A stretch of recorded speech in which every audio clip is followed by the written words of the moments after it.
चलिए दोस्तों, आज मैं आपको लेकर चलता हूँ केदारनाथ मंदिर, जहाँ है शिव का निवास स्थान। शुरू करने से पहले मेरे चैनल को सब्सक्राइब एंड लाइक ज़रूर कर दें। जो हिंदू पुराणों में साल के करीब 6 महीने हिम से ढका रहता है। हिम का अर्थ होता है बर्फ़। बता दें कि केदारनाथ को शिव के 12 ज्योतिर्लिंगों में से एक माना गया है। वैसे तो पौराणिक कथाओं में केदारनाथ के संबंध में अनेक कथाएं प्रचलित है, किंतु आज हम आपको महाभारत में इस धाम से जुड़ी एक कथा के बारे में बताने जा रहे हैं।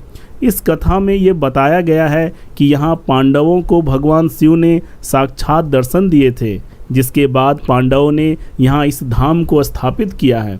क्यों बनाया था पांडवों ने केदारनाथ मंदिर, आइए जानते हैं। धार्मिक ग्रंथों में वर्णित कथा के अनुसार जब महाभारत के युद्ध में 5 पांडवों की विजय हुई तो उसमें सबसे बड़े भाई धर्मराज युधिष्ठिर को हस्तिनापुर का नरेश बना दिया गया, जिसके पश्चात करीब 4 दशकों तक युधिष्ठिर ने हस्तिनापुर पर राज किया।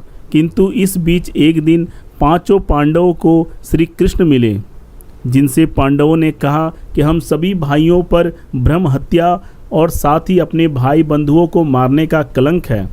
इस कलंक को कैसे दूर किया जा सकता है? तब भगवान श्री कृष्ण ने कहा, ये तो सच है, भले ही इस युद्ध में तुम भाइयों की जीत हुई है, किंतु इस युद्ध में तुमने अपने भाई बंधुओं और गुरुओं को मारा है, जिसके कारण तुम सभी भाई पाप के भागी बन गए हो। इन पाप से मुक्ति मिलना संभव नहीं है। फिर भी अगर तुम इसे मुक्ति चाहते हो तो ये काम केवल देवों के देव महादेव ही कर सकते हैं। तुम भाइयों को भगवान शिव के शरण में जाना चाहिए। तत्पश्चात श्री कृष्ण द्वारका लौट गए। उसके बाद पांडव पापों से मुक्ति के लिए चिंतित रहने लगे और मन ही मन ये सोचने लगे कि ये राजपाट छोड़कर कब भगवान शिव के शरण में जाएं। तभी इन्हें खबर मिली श्री कृष्ण ने अपना देह त्याग दिया और वो अपने परम धाम को लौट गए। यह सुनकर पांडवों ने धरती पर न रहने का निर्णय लिया, क्योंकि उनके गुरु, पितामह और सखा सभी तो युद्ध भूमि में पीछे छूट गए। माता, ज्येष्ठ पिता और काका विदुर भी वन गमन कर चुके थे। सदा के सहायक कृष्ण भी नहीं रहे थे।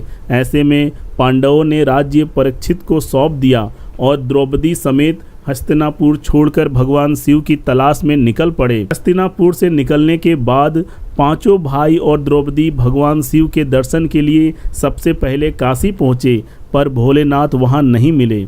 उसके बाद उन लोगों ने कई और जगहों पर भगवान शिव को खोजने का प्रयास किया, लेकिन जहाँ कहीं भी ये लोग जाते शिव जी वहाँ से चले जाते।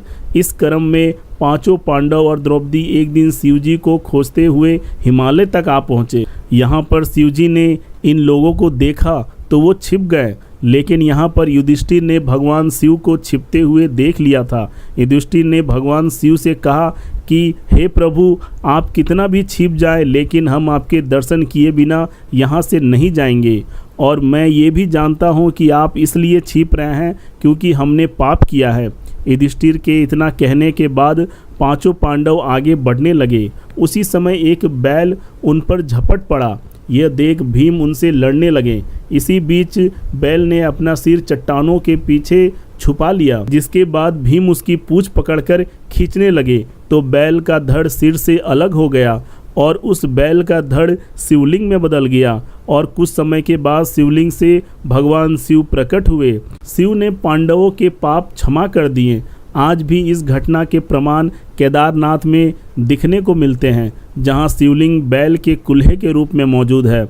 भगवान शिव को अपने सामने साक्षात देखकर पांडवों ने उन्हें प्रणाम किया और उसके बाद भगवान शिव ने पांडवों को स्वर्ग का मार्ग बताया और फिर अंतर्ध्यान हो गए। उसके बाद पांडवों ने उस शिवलिंग की पूजा अर्चना की और आज वही शिवलिंग केदारनाथ धाम के नाम से जाना जाता है। यहाँ पांडवों को स्वर्ग जाने का रास्ता स्वयं शिवजी ने दिखाया था। इसलिए हिंदू धर्म में केदार स्थल को मुक्ति स्थल माना जाता है और ऐसी मान्यता है कि अगर कोई केदार दर्शन का संकल्प लेकर निकले और उसकी मृत्यु हो जाए तो उस जीव को दोबारा जन्म नहीं लेना पड़ता है। तो केदारनाथ धाम की इस रोचक कहानी को जानकर आपको कैसा लगा, कमेंट में ज़रूर बताएं। Thank you.